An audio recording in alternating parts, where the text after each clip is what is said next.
can, what they cannot drink or eat. That's against their religion. They cannot drink coffee, they cannot drink tea. Well, alcohol. I can understand alcohol. I was invited to their places, and they were stuffing themselves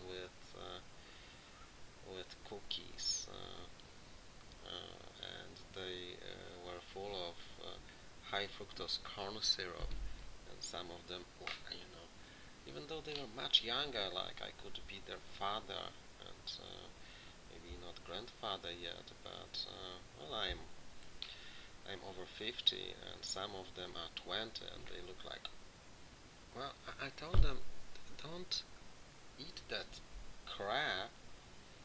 It's not only, it doesn't only make you fat, but also it kinds of, I believe that there was some scientist from the University of California in San Diego,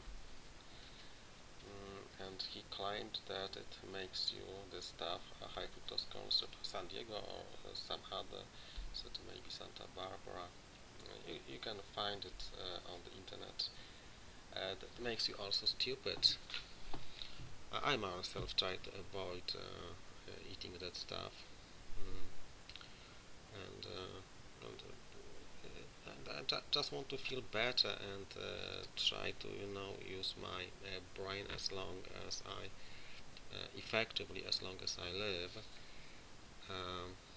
So I know smoking is bad, I know drinking alcohol is bad, but then they wait for a prophet to tell them that eating cookies and drinking soda, and when I was invited to their party, there was nothing to drink, and I don't drink soda, so I was really thirsty and didn't want to touch this stuff. I simply, it's not, to me, it's not kind of a religious thing. It's simply I don't drink it because I know, and I don't need a prophet to tell me that it is bad. I simply know it is bad. They wait for a prophet. And then about, for example, other stuff like music. They listen to this pop music, and sometimes they have kind of they know how to make kind of moves. Like I can see that they spend some time outside, because I cannot move like them, and they pretend to be saints. I myself don't go out much because I prefer to no to spend time outdoors, for example, at the beach, or in a forest, or at home, reading something.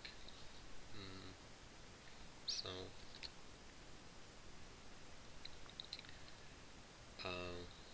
I'm not saying it's bad, but that when they meet each other, sometimes they say, "How can I help?" And one of them said, "It is not that they expect you to ask, and they expect you to ask for help. It's just like good morning. They say, how can I help?" Because they won't help you, and they don't expect you to ask them for help. Um, so there were two of them. They met each other, talking about some stuff. One was in some kind of a trouble. The other said, "How can I help?" And you remember what the prophet said: "Stay out of that." Yes. And he said, "Well, if you could," he jokingly said that he was like short 6,000 quid. Jokingly, of course, he did not expect the other one to help him. don't know why they ask, how can I help? Because actually, if you ask them for help, I mean real help, they will not help you. You might be in a big trouble and they won't even notice it. And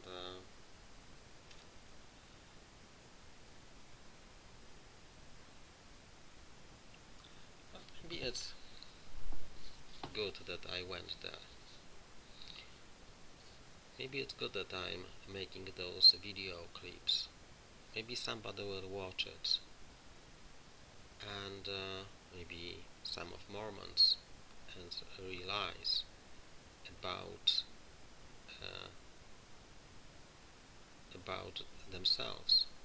You know, within, because what is true, what is really true, is not what I say is true. If if there was another person of my kind, and we would agree with each other, it doesn't mean that what we say is true. And what about Mormons? They are kind of closed to opinions of other people. They don't listen to what other people would say about them, what scientists, mathematicians would prove, like 2 plus 2. I mean, not speculating, but knowing for sure that that John Smith uh, was was a charlatan, that he cheated, that he didn't translate some scripts. They wouldn't accept it. They listen to